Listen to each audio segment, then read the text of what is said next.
Ano? Ay, Mars! Ah. Mukhang masaya tayo ah. Siyempre. Anong meron?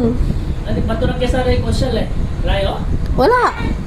Ano, siyempre. Napagsahod na ako. Wow. Tapos na ako na. Lug na ako na. Oh. Yes, saan? Sana all. Pero makilapalok na ako rin eh. Sige.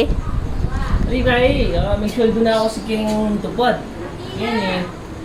Kaya pala, kaya naman pala na kapag may kulay na yung buhok mo ah. Siyempre naman, Mars, ika na eh. Siyempre, bayad ang sweldo eh. Tupad. Naman eh. Baka bukas kapag paribad ka na yan ah. Ba Mars? Hindi tayo magpapaiwan, siyempre. Lalo mo naman. Pag nagpa-sweldo ng tupad. Eyelashes extension ka na ah. 5,000 din yan. Ito, pinagdala ko si Consyal ng kopya. Siyempre, isinali ako ni Consyal. Para sa susunod, isisali ako ulit. Diba? Nakapagpalay po ka na rin yata. Siyempre. Ang sexy mo!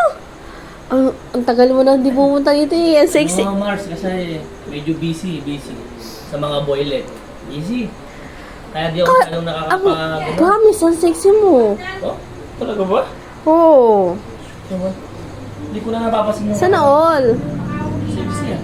Wala si Consyal dyan? Wala. Pakibigay mo na lang Ah, sa sige, kanya, no? sige. Sabihin mo salamat. Tapos sa susunod na tupad, Oh. isali kami ulit ng Oh, pamilya sige, ko, no? sige. Ayun, no? Oh, sige. Sige, salamat Wala ah. na ako ng Mars. Mainit kasi. Oh, sige. Saka naghintay si Warren Boyet doon. Sige, sige. May Salamat, service ka Mars. pa yata ah. Ingat, mainit. Sige, Mars. Maganda. Sige, salamat.